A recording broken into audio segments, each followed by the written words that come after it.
delayed. Forgive me. What we'd like to do now is introduce our guest of honor. He would like to speak to you and answer questions. And after he has finished speaking, we do have a tape addressed to the fans at Dark Shadows Festival, from Marilyn Ross, or Dan Ross, who was unable to come because of a family wedding this weekend. He was planning to come until this wedding came along. So he did want to take the time to make a message to the fans. And we're going to have our guest of honor first. Do you want to share? Oh, okay. Okay. At this time, I would like to introduce our guest of honor. He was a Dark Shadows writer. Probably a lot of the episodes you were watching today and will be watching for the rest of the weekend were or can be attributed to this gentleman. He will probably tell you, I'm sure, what he's been doing since, and answer any questions you may have about Dark Shadows, what it was like to write for the program, their ideas, any difficulties, whatever stirs your brain. He seems very amenable to answering questions. So at this time, I would like to very proudly introduce Mr. Ron Sproat.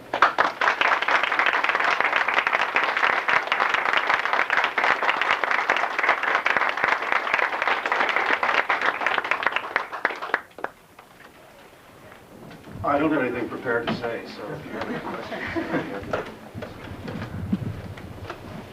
How long did you write for the show?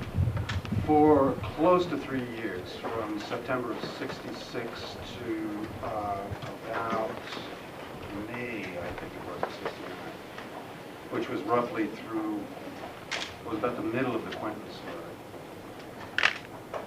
If you have a question, just raise your hand. Yeah. When there was something in 1795 and 1897 I don't understand. When Vicky went back to 1795 and she was shot, she had an injury. But when in 1897 Julia Hoffman was shot, she was not injured at all. Bullets went straight through her. How do you explain that? I have absolutely no explanation. Astral body. Somebody else wrote that one. I'm sure that happened.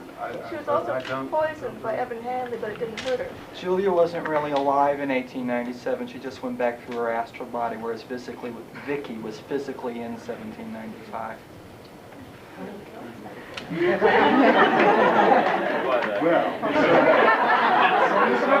It sounds like a cop-out of the world, but I think I remember writing those scripts where Julia went back in time the very last week before I left the show. So what happened to her back there, I don't know, because I was busy with something else and I didn't even watch it. So I don't know. I understand that. So when you have your question, please speak up really loud so Mr. Sproat can hear it, so also all the fans can hear it too. Jeff? How closely did you work with Art Wallace in developing the story? Not at all, really. Art Wallace had done the show for the first 13 weeks and had left it with a long story projection about Joan Bennett and Jason, that story, which we followed. He really didn't have anything to do with Barnabas. That was a total invention after he left. He came back for one meeting. He was not terribly enamored of the idea of ghosts and the supernatural. And how the show started out was as more or less a standard soap opera with gothic overtones. So he really wasn't too well. Where were you getting your ideas from? And like another question, and not the part of the question, but where were you getting your ideas from? Oh, well, from everywhere. Did you have in mind what you were going to do? Or? Well, the very first thing we did was buy copies of Dracula. Dan couldn't afford copies of Dracula, and we sat down and read Dracula. And then we pick up things here and there. We did invent on some rare occasions. But I mean, I don't know, we did the werewolf story, it was the whole story. I mean, we took it from novels, plays, movies, you name it. We used to sit there sometimes at 9:30 in the morning and watch The Curse of Dracula.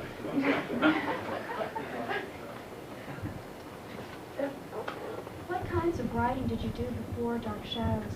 And when you were on Dark Shadows, well, when you were writing for Dark Shadows, did it bother you a lot when they took liberties with your lines and things like that? And did they change much of it?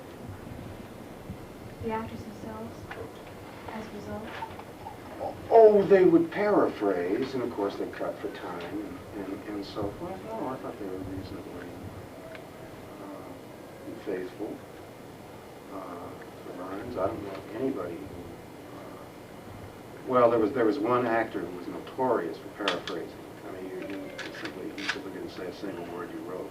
But, other than that, no, they were quite faithful to it.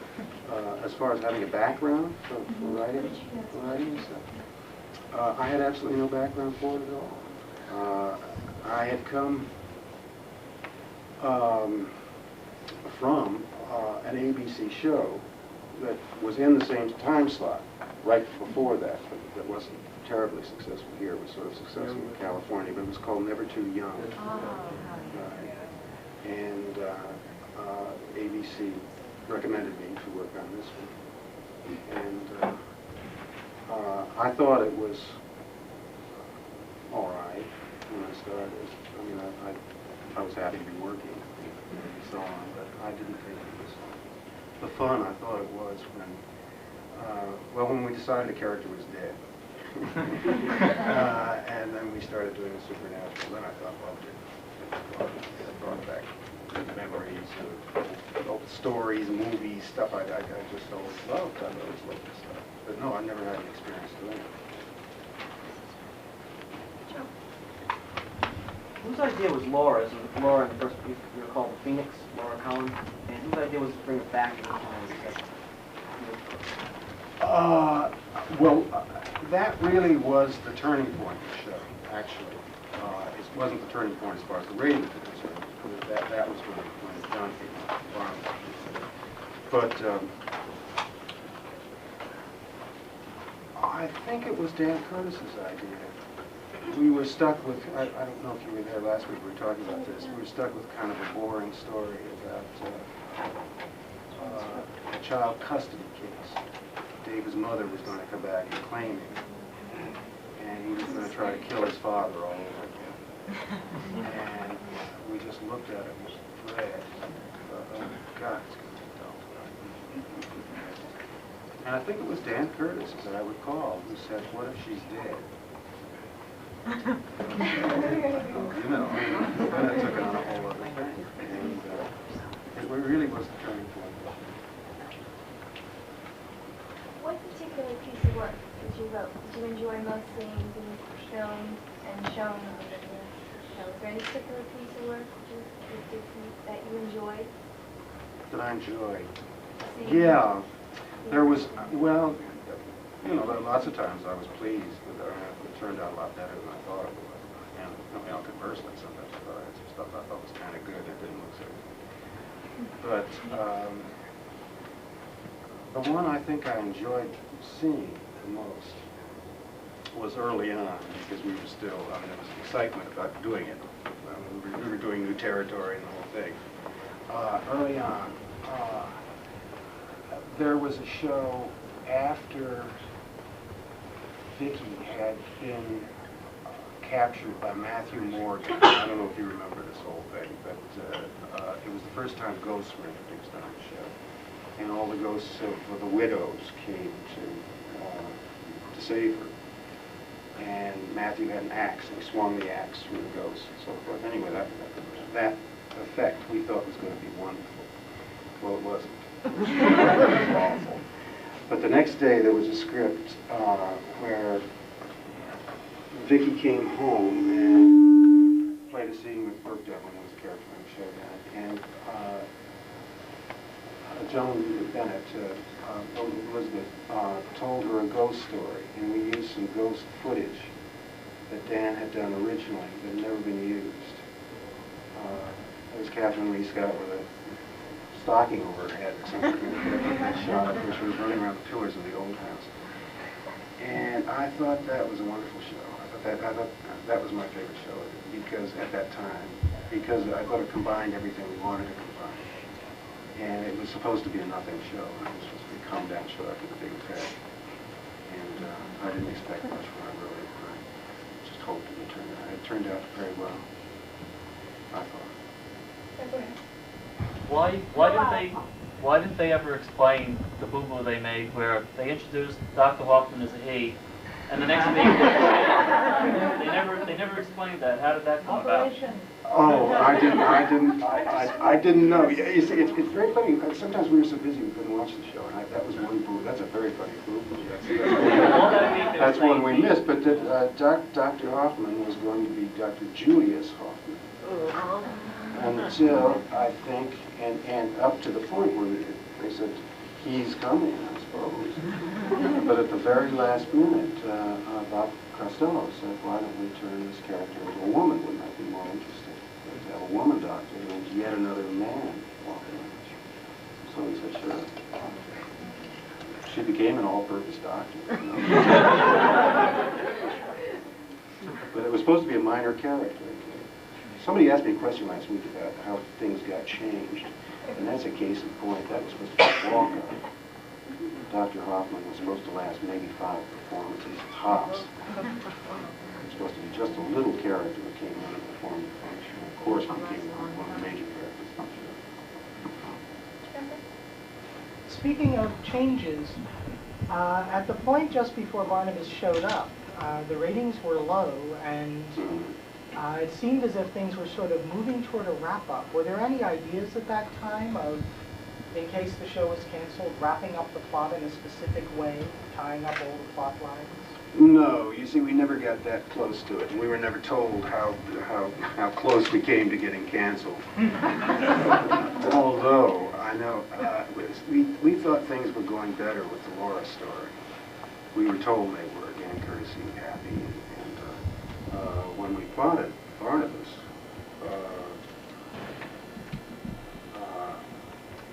I said, "What do you think? You know, we plotted a year.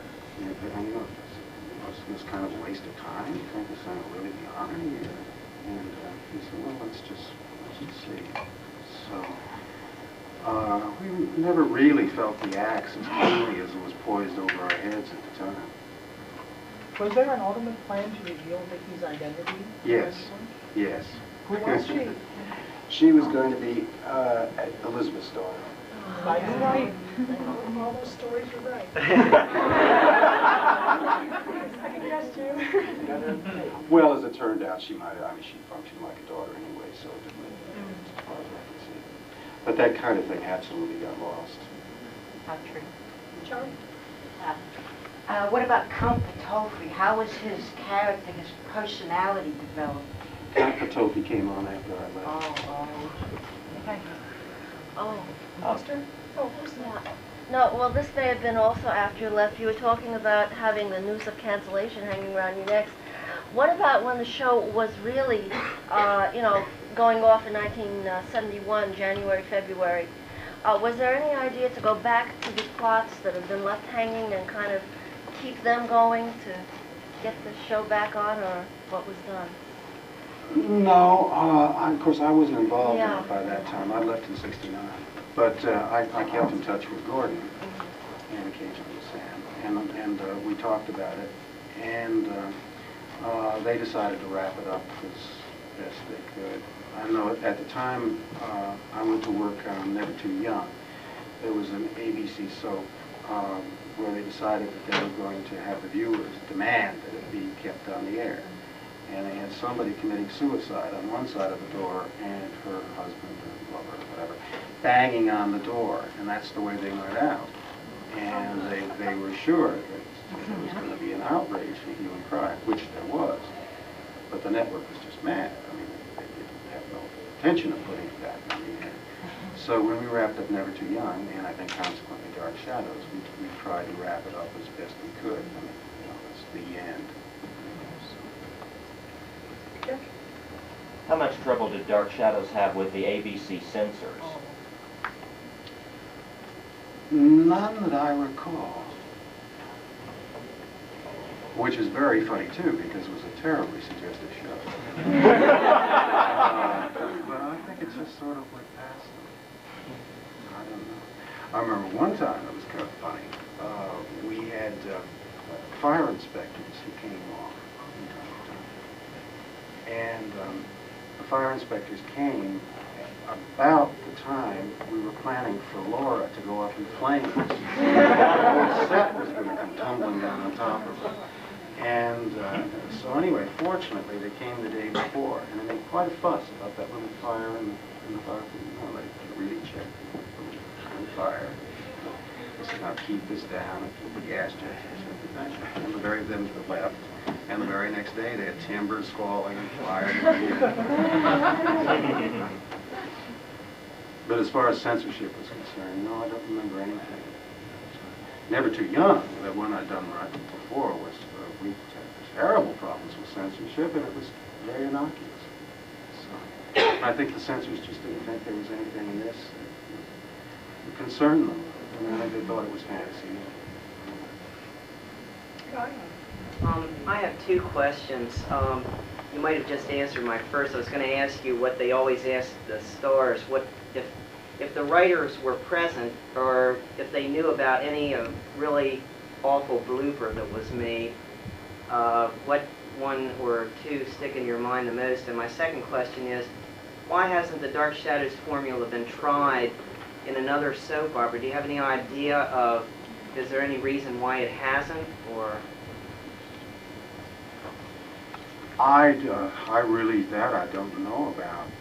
I know a lot of soap operas today will put a supernatural element in, but it won't go into, like Dark Shadows, it will not go into a gothic or a supernatural type soap opera, but they do have, Search for Tomorrow had a little boy that had psychic powers that shattered a window, and yeah, that kind of thing. And As the World Turned has reincarnation. I was told there was a vampire in one. I don't know. There was Strange Paradise. Yeah. It wasn't very good. It wasn't very good. That had problems of its own. It was done in Canada, that facility. But apart from that, I don't know. I did talk with some network people after that, and they considered Dark Shadows to be kind of like a hula hoop. I mean, a kind of fad that you can only do once. That, you know, that you can't really recreate. I don't think that's true. Do you remember any particular blooper? Any blooper? Were the writers present? Teeth falling out.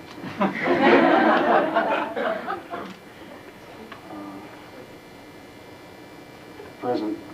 When? I'm sorry. Were the writers present while the show was being filmed, or? Oh, often, yeah. We were busy. I mean, you know, we had meetings and so forth. It was murderous to plot because Dan Curtis demanded, and I think rightly, that something be happening all the time. And the way soap operas were done traditionally was that Friday was the big day. You would aim toward Friday, and you would plot to Friday. And you'd say on Friday somebody, John shoots Jane or something like that, and then the whole week would be a build to that day, which is a relatively easy thing to sit down and plot. Dan Curtis said every day has to be Friday on the show, every single day. So therefore, it was we were constantly in meetings and so forth. You guys did we hardly had time to write it. You did a great job of it. Yeah. Every day.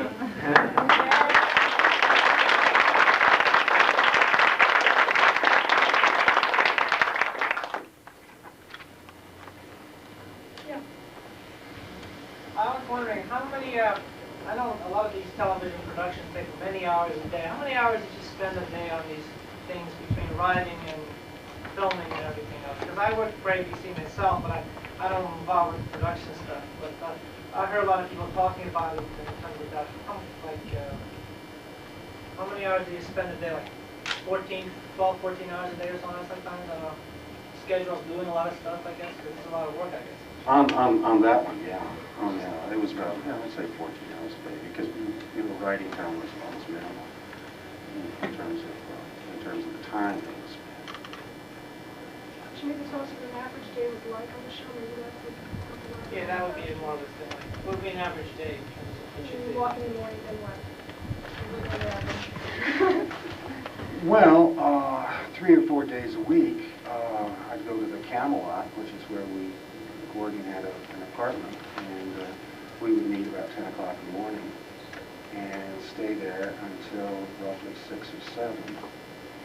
And we'd break up the scripts, go home, and write one.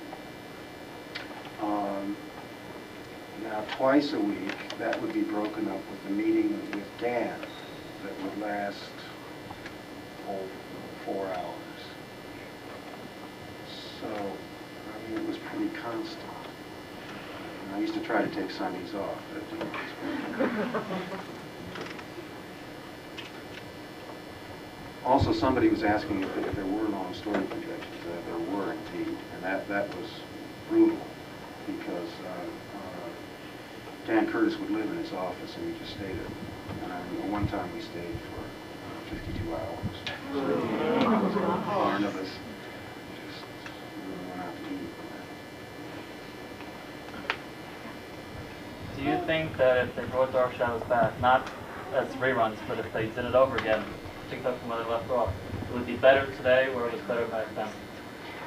Well, things are very different now. The networks have control of shows. See, we didn't have any network really to report to. We, as writers, only had one person to report to, and that was Dan Curtis, who almost functioned as a writer himself because he always saw what happened. That situation, I doubt, could exist today. It certainly doesn't anywhere else, so it would be highly unusual. And I don't know, looking at the old tapes, to me, some of the charm of them is the fact that they're kind of sloppy. And you like shadows and so on. And the fact that they were in black and white, too. And I think you get a much slicker production today, but I don't think it would be the same. Like the old honeymoon shows are fun to watch for certain things they could never recapture, now, if they were to redo them. I mean, they might be good. They might be fine. I mean, they might make a good show out of Dark Shadows, but I don't think it would be the same. Mr. Sproat? Yeah. I'm just wondering, what was the general attitude of the public, at least those who sent in letters, about Angelique and Campatofi, Evan Hanley, the Satanist characters? Did they like or dislike them? Well, again, I wasn't around for the count, so I don't know the one character, Nicholas Blair. Nicholas Blair forgot him.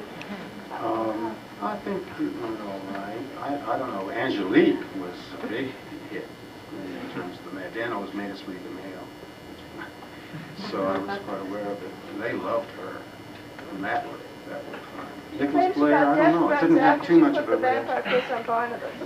Pardon me? She claims to have gotten death threats after placing the vampire curse. To have gotten what?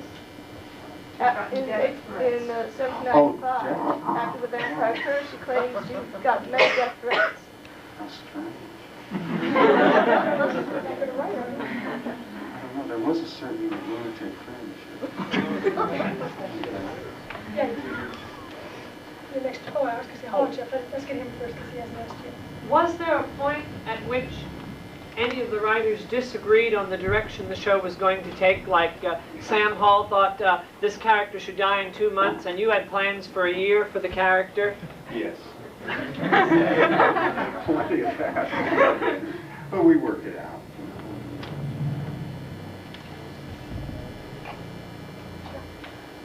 In that favorite episode you mentioned, the first one where Kathleen Lee Scott appeared as the ghost of Josette, you mean that Elizabeth's story was presented in the form of a flashback using that footage, or did she tell the story and then at the end say we saw footage of Josette hovering around? No, she told the story, and then Vicki said something like, could that be possible, because such things exist, or something. Then we cut to the footage of the woman running in and out of the pillars to show that there really was a ghost around there, and she did indeed exist, and she was hovering around the premises someplace, and something was going to happen as a result. How long did it take to figure out that she was Josette? Oh, that just came as big news. I mean, there was no preparation for it at all. We just decided one day that that's what the story was. I think Mel Marmerstein at the time had written the script in which Barnabas had told a story about a woman who threw herself off Widow's Hill, and he just did it as a sort of spooky thing for Barnabas to do, and with no particular payoff. And then we thought about that and put the old ghost of Josette in that role, and it all seemed to kind of fit together in some sort of bizarre way. So, because Josette appeared as Josette in the Laura story. Yes, where she was quite friendly. Was your decision to go back in time very abrupt, or had it been planned out? No, it had not been planned out at all. And again, that came as a result of trying to, well, of inventing, because we were in a bind with Barnabas. We simply didn't know what to do. I mean, obviously he was terribly popular, but obviously he couldn't fight any of the principals because he'd turn them into vampires. I mean, he did Maggie up to a point, but then she got away from him. And I mean, he couldn't go after Joan Bennett. Because, he could go after Vicky and turn that. I mean, there was just nothing to do, and we were in absolute bind. And so we thought about going back in the past, and actually, it was my idea to go back in the past and use the characters as their relatives, and that's one thing I did do. And it's funny, that was only supposed to last about 2 weeks too. It was supposed to be a very short-lived trip, and it's of course turned into a long thing because it seemed to be working. People seemed to like it. So we just kept spinning it out. And then we'd introduce people and get Nathan Forbes and cousin, what's your name? And Millicent, right? And Naomi, and and then we got interested in them. And they seemed more fun than we expected. So that's how that happened. This might be too personal a question, but why did you leave the show? Why did I leave the show? There was a dispute with Dan Curtis about that was never really solved. He put some of my work on, he jammed some shows together, put some of my work on television, didn't give me any money for it. That kind of thing. I took it to the Writers Guild, he was furious. So on, we kind of patched it up, and by that time I worked on the show for a long time, and I needed a rest. And I asked him for a rest, and he wouldn't give it to me. So that's why. And I got an offer to do something else. It just seemed easy at the time. I missed it terribly. I was working on Love is a Many Splendid Thing. I wanted to go back. I used to go to Brittany and see him, and I said, what's happening? He's giving it to who? What's going on? But that's why. Could you expound a little bit more about Dan Curtis? What kind of man was he? Was he a slave driver? Later on, even when the ratings got better, he wouldn't shoot anything again. He would leave the flies and the people falling down and the tombstones falling up. It would seem that he didn't want to spend the money, even though the show seemed really popular at the time. He had more money to use. I mean, was he a... would he want to keep all the money himself? You mean, was he tight? I don't know. It's very difficult to discuss him. He's a very driven man. He's a very dynamic and very creative man. Not the easiest person to deal with. But yeah, he kept costs down. Among other things, he was a smart businessman. He never spent a nickel he didn't have to spend. And I think it's to the credit of the technicians on the show. I thought the technicians were almost the heroes of that show. And the things they did, when you figure out it was done in a little tiny place with no room, and the effects they did, I think look very respectable now. And you poltergeist where you can do all kinds of just crazy things. I think it still holds up, the effects. On nothing, on a shoestring, all invention. Okay. I was wondering if the writers ever turned out anything that either Dan Curtis or the cast said, no way, I'm not going to do that.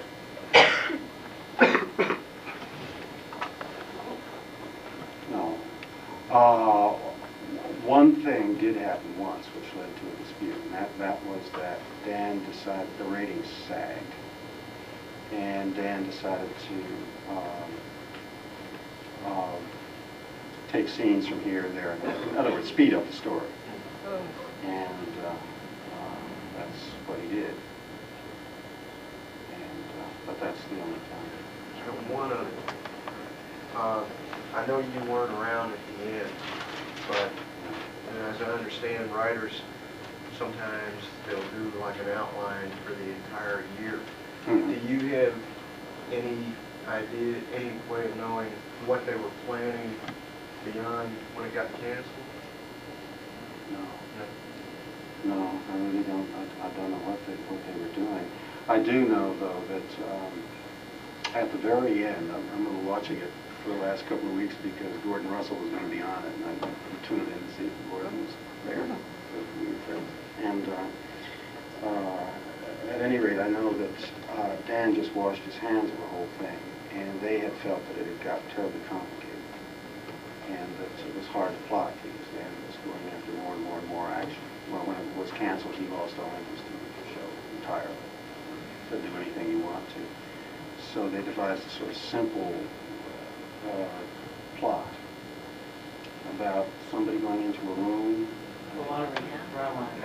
Yeah. And I watched it go up, and I thought that's what they should. It was good. And the ratings went up a little bit, actually.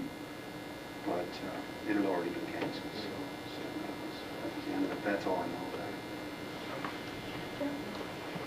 it. In your opinion, what was the most popular storyline on the show with the fans, and then what do you feel was the greatest plotted and written storyline?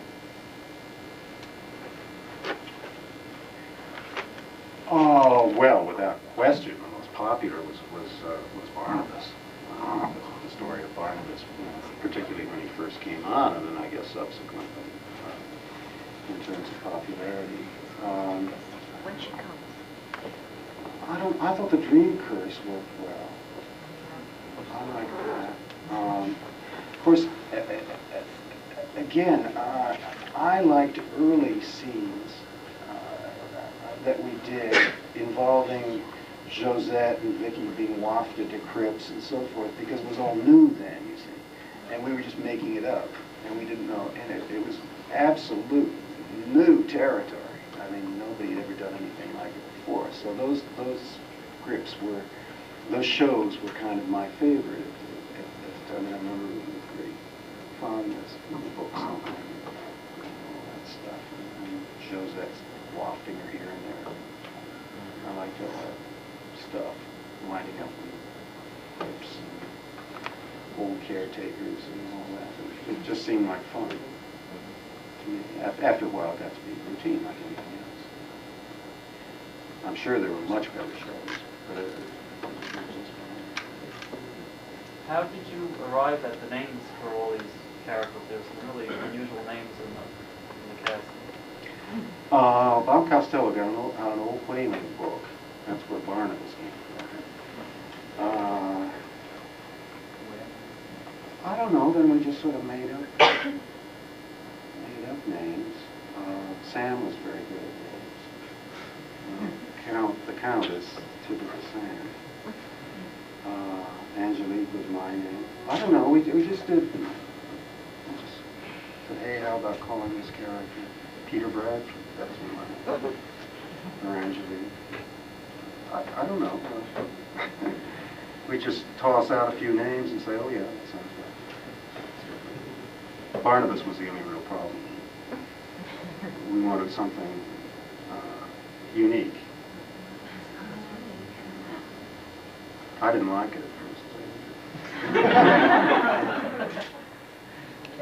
Yeah, I was just wondering, I don't know, a few times I've watched the shows, it seems like almost intentionally some of the writers have done some puns. I was wondering if you ever have intentionally written a pun in. You're not supposed to know that at the time. Oh, yes. They're very entertaining. Well, our story sessions were a laugh riot. Lord, sometimes.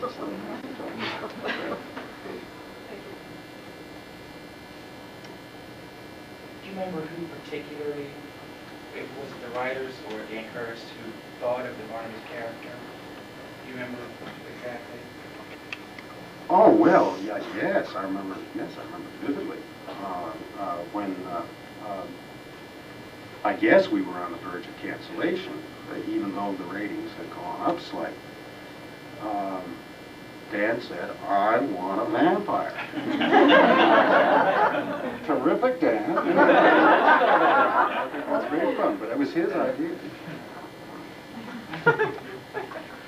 What was the reaction of the other stars that were on the program when Barnabas came on, when they heard there was going to be a vampire and supernatural overtones? Oh, I think they liked it. I think they liked it. There was a great feeling on that show, more than any soap certainly I've ever worked on, of creating something new and of camaraderie, kind of. I mean, we were all much friendlier, with a few exceptions, than is usual. And I think, they come up and sort of chortle about this and that, and made creative contributions. For instance, Joel Carruthers said, I'm sick of playing good old Joe. I'm sick of it. Why don't you let me be a villain? So we said, terrific. So in the past, when we made him Nathan Forrest, so we'd have something new to play. So, it was kind of, they made suggestions, and we took them up on the suggestions. The only person who didn't really get what she wanted, and there was just no way to do it, was Vicky. She wanted to not be so put upon. There's just nothing much you could do with that.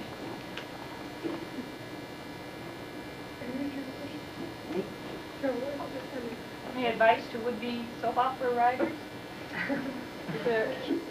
If your son wanted to be someone, a writer. Oh, I said, don't.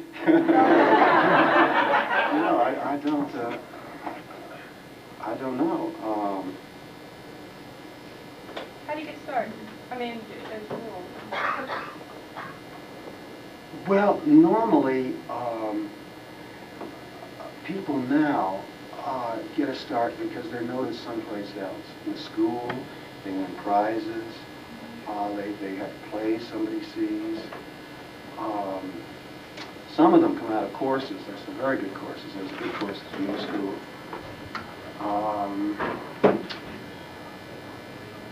I know a fellow who had an off-Broadway play done. Somebody from the network saw it. Somebody had an autobiography published, and he got.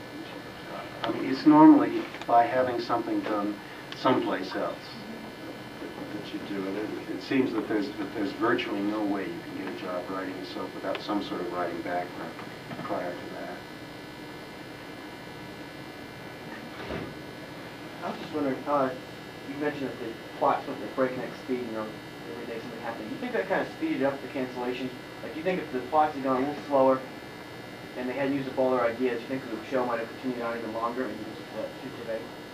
Gee, I have no way of knowing. I will say this, and I don't mean to say anything about it.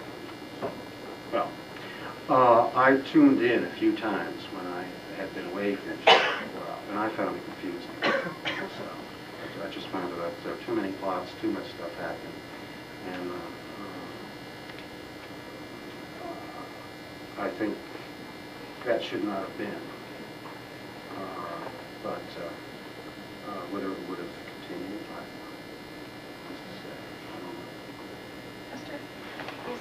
When was the decision made to change Barnabas from an evil vampire into a sympathetic vampire, or did that come as an absolute decision, or did it just evolve, and how did it evolve? well, he was supposed to be well, relatively sympathetic from the start. Because at the beginning he was kind of nice, but later on, after a couple of episodes, I mean, the way he treated Willie, the way he treated Julia, I mean, he was, later on he was a different person, completely. Yeah, well, that's right. We had an enormous fight about that. Because Dan Curtis wanted him to be a character of pure evil, which he is in the movie. And I thought, that was very well and good for a movie or a play or something like that, or even a novel where he barely appears. But to have him as a continuing character week after week, day after day, come on, snarl and snap, and I thought it would become old very, very fast. And so we wanted to, the other writer, and I was Joe Caldwell at the time, Mel Morris, wanted to give him more colors. And when John Fridd was cast, he and I had dinner, and then he and Joe and I got together and talked about it. And he said he could suggest menace without being overt, I mean, without saying anything overtly menacing. And so that's what we went for. And, we really argued Dan into it. He didn't want to do it right. And he wanted him just to be evil. And so we argued into giving him more dimension. Well, how evil he was seemed to depend on whether Dan got his way or not. I mean, obviously he had to have the side where he yelled at Willie and he went after Julia, and then he went after the doxies and he did all this stuff. Otherwise it wouldn't be any fun. But you got a nice guy walking around with tanks. I mean, that doesn't make any sense either. But we just wanted to give him, more colors than simply that. And I know I saw Dan after the movie, and he said, well, I finally did it the way I wanted. So he did. I thought it was all right for the movie. But I don't think it would have worked on the show. No, it wouldn't. How did you feel about the stand-in or the replacement for Alexander Isles as the character? Well, I thought both those girls did the very best they could. I mean, they were brought in at short notice. Talking about that upstairs, Alexandra had given her notice, and Dan just wasn't paying attention. And she got married, and she got pregnant. So he just wasn't paying attention. So one day her husband marched in with a court order and a doctor's notice saying my wife quits work on Friday. So there we were. No Vicky. So a couple of Vickies were tried and they weren't very good. They weren't right. So I thought it was just a desperation there. We even speeded that up. We sat up all hours and knocked her out of a couple of scripts. Got her off in time. Wasn't this watch ticking or something? Got her off in time, and it was the end of her because of that situation. In a few of the early episodes, there were some hints being dropped about what seemed like an earlier version of Vicky, another incarnation. Sam Evans had painted a portrait about 18 years ago that looked remarkably like her, that he said was named Betty Hanscom. And Vicky had found a name, B. Hanscom, in an old ledger that Carolyn said she thought he was the butler 18 years ago. Were there plans for that? Oh, yes. She cut her off someplace along the line. I don't know, something else came up. I mean, again, you were talking about changes. It just got Was the dropped. butler supposed to be her father? I don't know. I don't know. I mean, it wasn't a very developed story. I mean, we thought, though, that was going to be the major story, Vicky's search for her. And then the show just developed into something else. And it just, all that stuff just got dropped. There was also, I saw the thing in Florida not that long ago, there was also a whole plot about a house. That Vicky wanted to move into a house. Seaview, that's right. And she fell in love with that house. Now, She found so a a whole script devoted to that house. That was somebody's idea. She found a handkerchief inscribed with some initials. What were they, Jeffrey? F. McAC. I was going to ask you about that. F. McAC. Barnabas went up in this house and he came down with this old handkerchief and he gave it to her and he said, whoever it belonged to, I'm sure she would have wanted you to have it. And it almost seemed like you were going to do something there with that house. That's what I thought too.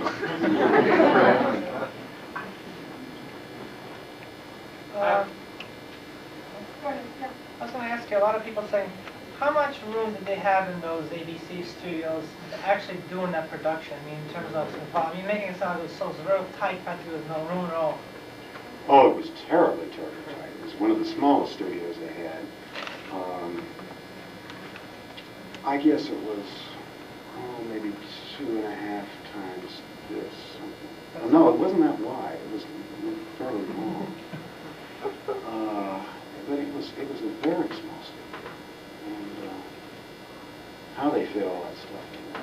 Was that a general way of how a lot of studios making soap operas had that kind of space, making products they had very little room to work with?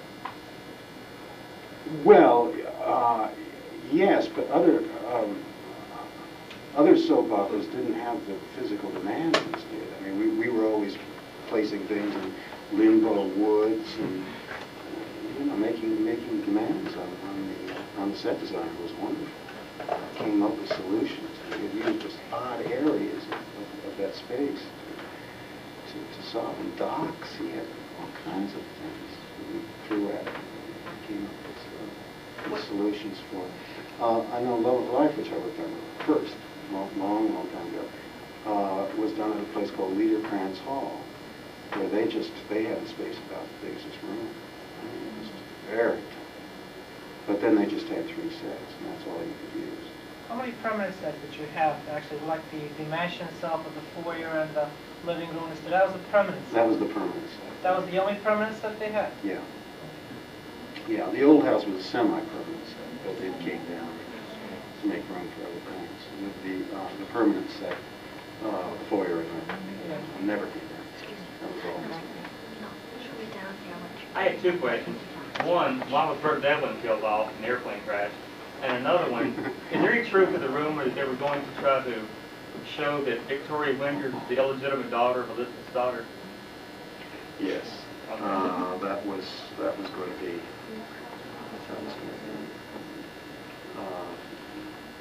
It. For a long time. About the plane crash? Yeah. He had to leave. Oh. And so he left abruptly. That was embarrassing. But that's all right. Did you ever run across any problems with when you were wanting to write a storyline, it being too elaborate with Dan, and not wanting to have those changes in production, or paying for the, say, the sets, things like that, when you were wanting to write in, say you went to Fashion Monday or something like that? No. No, it's funny. He never. In the first place, the 3 of us who were all the writers, whoever had anything to do with the show, had come from other shows where everybody was so cost conscious at the time that Dan seemed very generous in terms of sets. And in fact, when he directed a show. That was a show about Vicky coming out of the past And, oh, he had elaborate things going on in the studio that I never would have called for. And he kept calling me about adding things like torches and drummers and all kinds of stuff. No, we never had any problems that way. Did you or the other writers have to do a lot of research to find out about the background of the legend of the supernatural and vampires, werewolves? Or the reason I ask is because watching the show, it's remarkably original and creative and very different from anything that we have ever seen. And I'm just wondering, what was the source of your ideas or your research? Well, I did a lot of, personally, I don't know what the other writers, well, we know, yeah, also did, but I got interested in the subject, you know, just because we were doing it and read things I didn't have to, just because I was interested. A lot of it, you know, made up, and there are things that are obviously not usable, like stuffing a vampire with garlic, cutting off his head, and that can't, in fact, but, yeah, we did a lot of reading, and Dan was a prodigious reader of that kind of thing. He'd come up with stuff. The dream curse was really original. Wasn't it? It was original for whoever thought it up. Dan read and found a book called The Dreamers that we borrowed rather heavily from. It was a good book. It was a good idea. I have two questions. If Dan Curtis called you, say tomorrow, and said, we just got off a huge deal to do a new Dark Shadows movie with the same actors, number one, would you? And number two, if you wanted to fill the same roles as earlier, say Thayer David's part of Professor Stokes, would you fill it in with a new actor or just leave the character as it was? Well, to answer your first question, yes, I imagine I probably would, in spite of everything.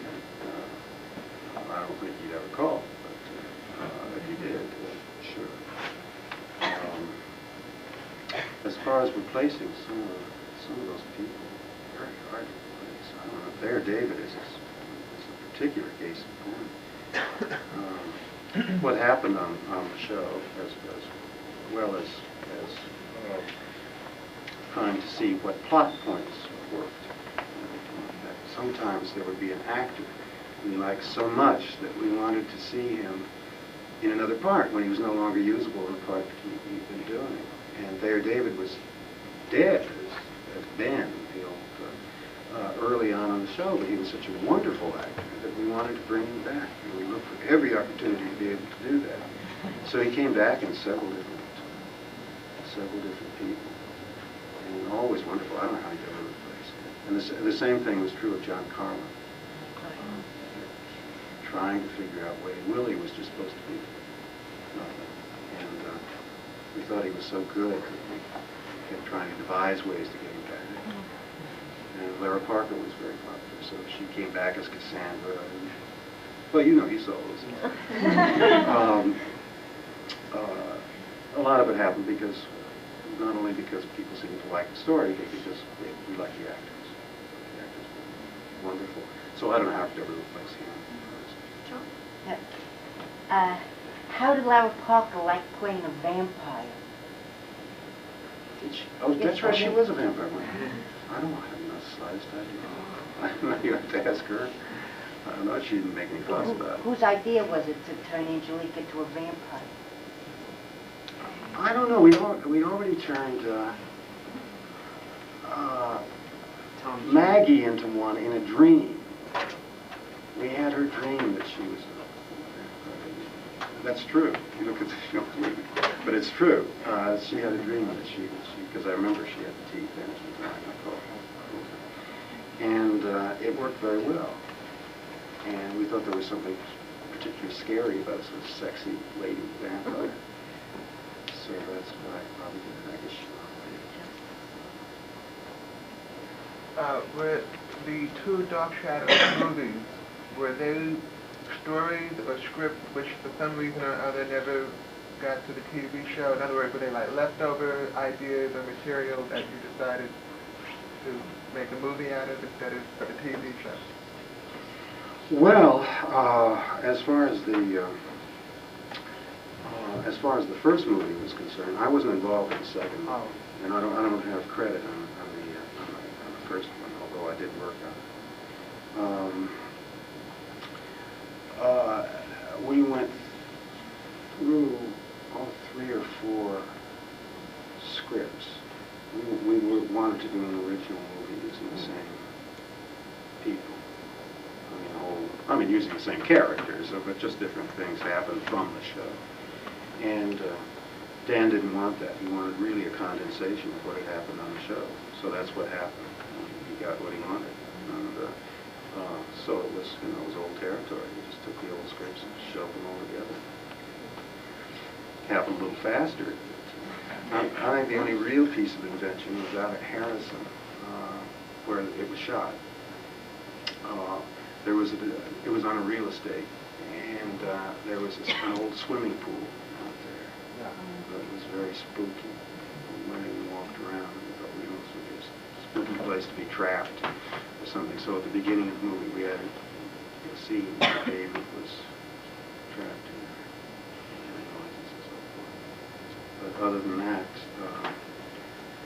it was more or less the show. One thing that always bothered me on the show, and they did the same thing in the movie, as a matter of fact, Barnabas pops out of his casket after 175 years, and all of a sudden he knows the whole history of the world. He was buried with a history book, or will he get the crash course overnight? Or will he smarter than he looks? Required for cable.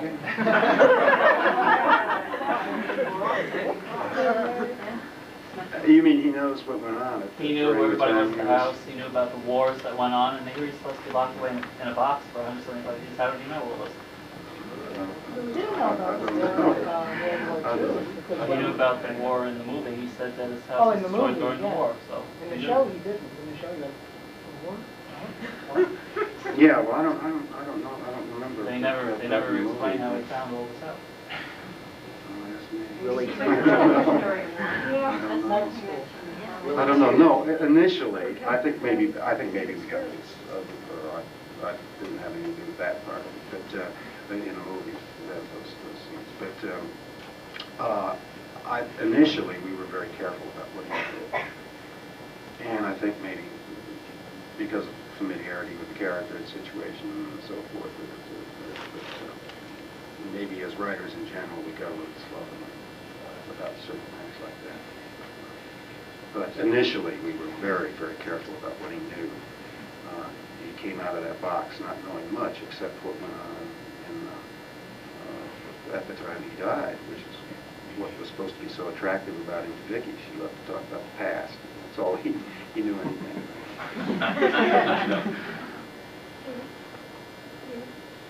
Yes. I would like to know what the relationship between the Dark Shadows crew, the Dark Shadows writers and directors, etc., and the fan magazines. Was that good? How was it started? How were you sure that the things in the magazines were tasteful? Or did you have any control over that at all? We didn't have, I had no contact with that. Dan had somebody who handled PR. Who's an actor now, his name is Joyce DiCenzo. Yes, yeah. And he was doing that kind of thing. We did interviews once in a while, but that was later. But Dan did most of it. We really just didn't come into contact with The articles that I saw were remarkably dignified.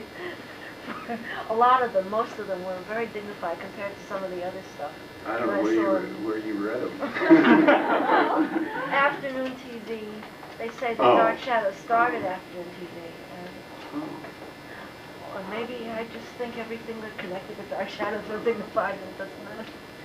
Well, we had things at the time and Newsweek, but they were very tongue-in-cheek, and Dark and TV Guide, but everything I read was not very serious. Do you keep in touch with Dan Curtis now? And if you do, what's his reaction to the program now? Is he embarrassed by it or anything like that? I don't keep in touch with Dan Curtis. I haven't seen him for years. As far as his attitude toward the program, I'm given to believe that he doesn't want anything more to do with it. Now, I don't know why. I mean, that's just hearsay. I have no idea.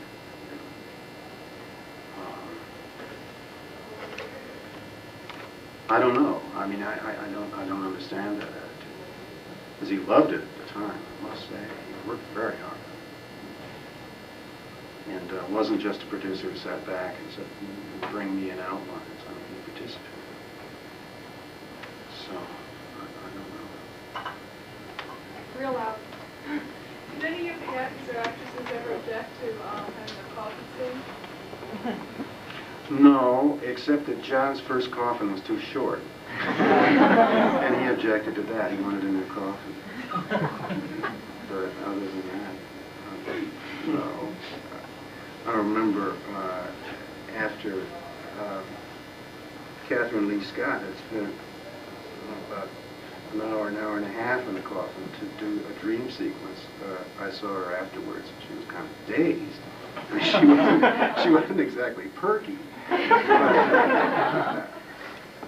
So I said, no, nobody seemed to approach the whole thing with proper spirit. As I say, most people on that show are very cooperative. And there was very little temperament.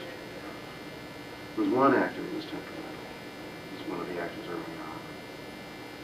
Played a rather minor part. I don't know. Most of them were just wonderful, including Joan Bennett, who'd done far grander things. Could have been nicer, more cooperative, pleasant. Just as an aside, the situation that you described about John Fred not liking his coffin too short, and he pops the lid back and complains about the too short coffin, he can't stand it anymore. That's Grayson Hall's favorite blooper. She handled that very distinctly. Okay. I just wanted to know if you remember this.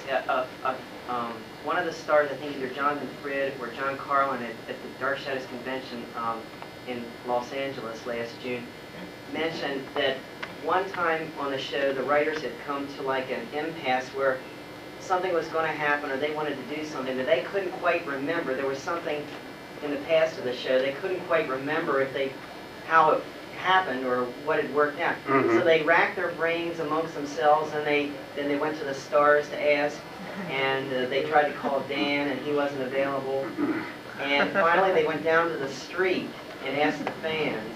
Do you remember, were you working then? Do you remember that? No, but I heard this, I'm not sure I was, but yeah, I heard that story earlier.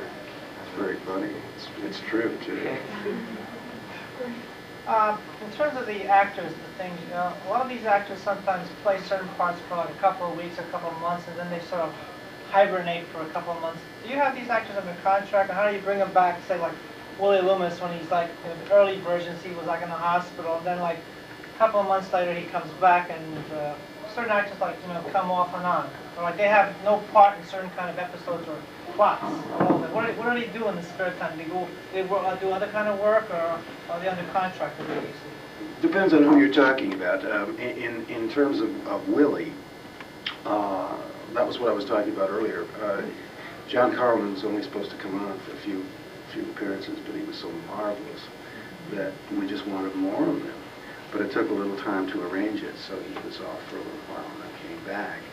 And we got, I remember sitting there saying, bring back Willie, let's have some more Willie. And so that was that, for that case. As far as some of them, they want to go off and do other things. I remember we wrote Louis Edmonds out one time because he wanted to do Cyrano de Bergerac someplace in Indiana. He had to go through, wanted to do it. So, we obliged him. Do you rewrite? Just figured out a way to get him. I've forgotten where he went. Do you sometimes write around them, sort of until Oh, they sure. come back? Oh, yeah. Yeah. The most notorious one I remember was every summer, Joan Bennett wanted some time off because she would go do plays, generally in Chicago. And one time she wanted to do a play in Chicago. And Dan had a plot all ready for this.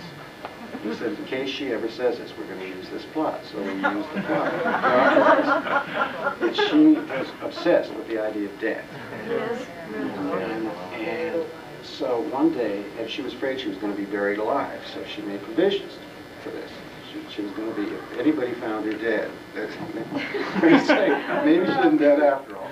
And they were to put her in something with a bell system. I never really figured this thing. But anyway, that's what we did. We had this whole elaborate thing where she was laid out on the thing with the bell. So anyway, she was laid out, apparently dead as a doornail. She went off to Chicago, appeared in her play, came back, and got back in her coffin, rang the bell, and got away.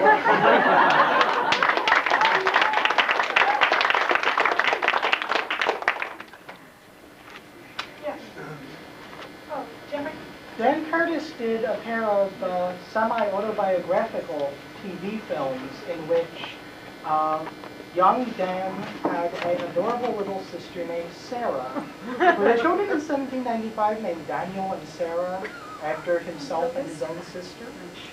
Oh God, I don't know. That never, I don't know, maybe, I don't recall how they were named. I never thought I was writing a biography of Dan. But he did have facts. Did you see Dan's recent production of The Winston War, and if you did, what did you think of it? No. You didn't want to watch it? Got two questions. When Barnabas first came on, had you planned far enough ahead that you knew how he was going to be discovered and who was going to finish him off? We hadn't gotten to the point of finishing him off. That we hadn't, but we had, we had planned out. We planned out roughly about 6 months pre-film, and so we had him up to the point where he was moving in on Vicky, and I don't even know what we did. But that whole business about Maggie and many sophistications were added, but that whole thing was plotted. Was there any one character or particular episode that stands out for you that you're most proud of or being responsible for?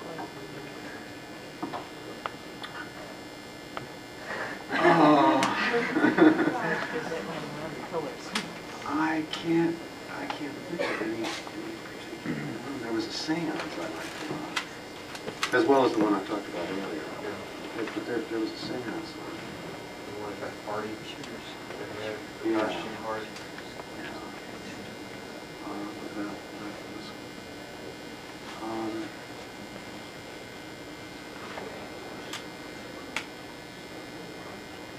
I don't know. There was one I almost felt that way about, and that was a one-woman show we did with Gracie.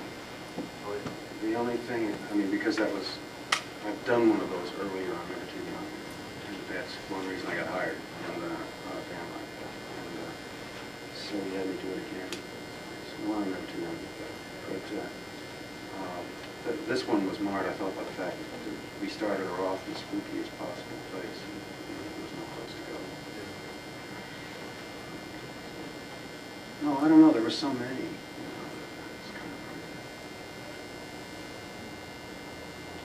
Take a couple more. Can you give us any idea why, when you first went into color, why there are like some days it's color and then it's black and white and then it's color again, or is that something in the syndication maybe? Or it's something in the syndication. They all shot in color after they went to color. There's something strange in those. I don't know. Some of the prints are funny. And the skipping. What are you doing now? Right now, I've been doing some scripts for Capital, which is a CBS soap, and I'm going to take some time off. I'm also working on something else, and I'm going to take some time off, though. And I go to workshops.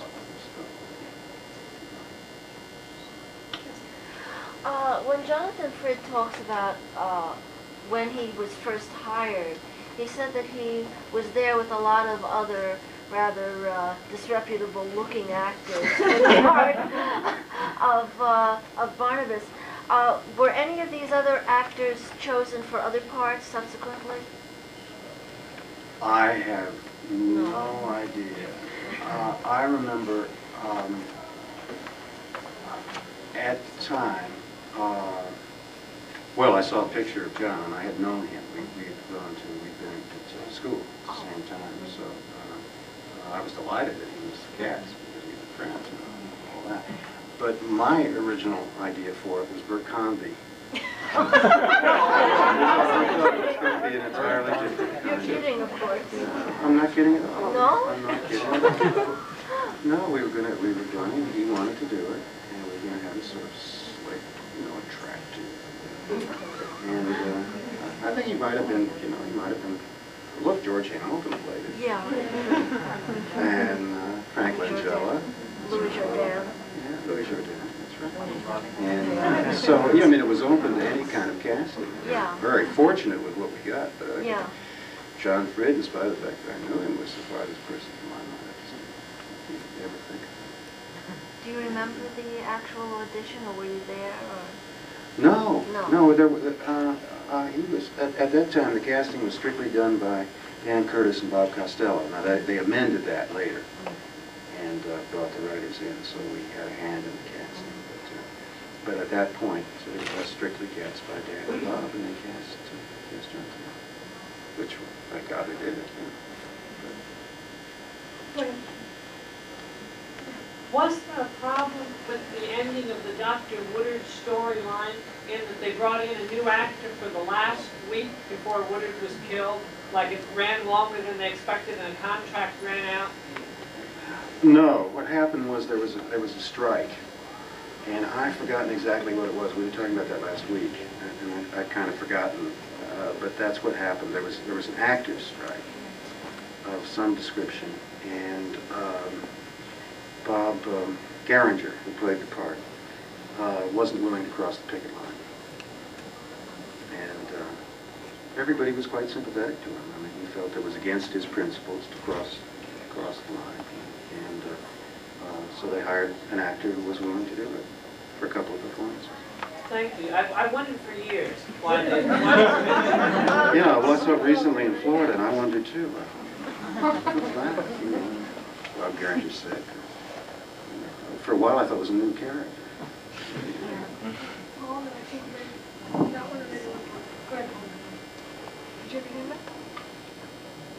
Yeah, I have a question. Real loud.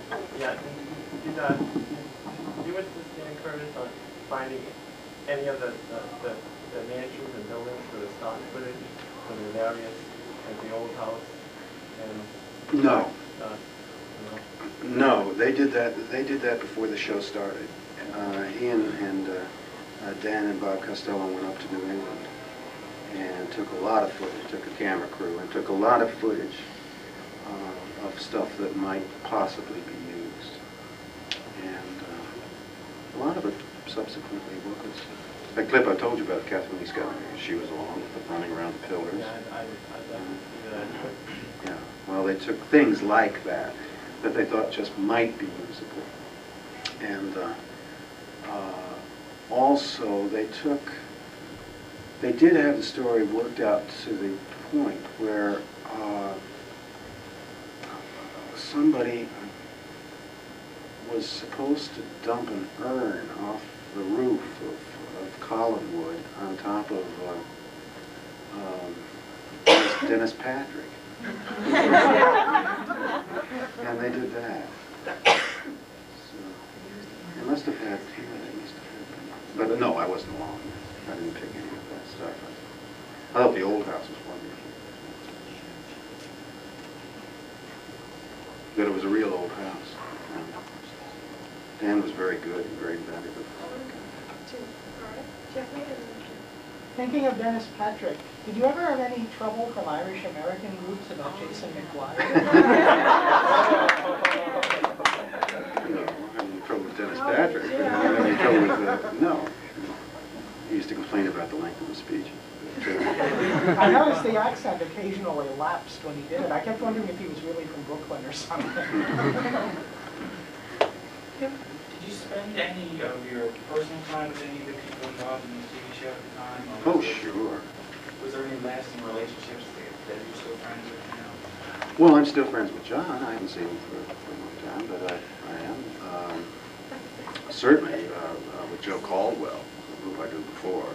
We wrote it together. I was friends and certainly saw Gordon Russell before he died from time to time. We remained friends. Sybil Weinberger did the music, Bob Costello. As far as the other people who were concerned, a lot of them went to California. And they just split. But it's always wonderful to see them. I mean, occasionally I run into somebody from Dark Shadows. It's always a pleasure.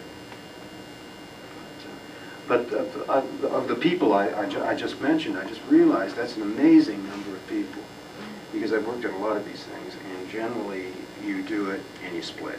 And that's it. You rarely see the people you've worked with intimately, you know, and think you know terribly well. You rarely ever see anything again, except by accident. But, I was wondering if today's shows are like that. You know, is there a friendly, like in the shows that you're working on now, is there a friendly? well, I've heard that, you know, people in the office are very nice. I rarely see the woman who's doing the plotting. You know, no, it's very impersonal.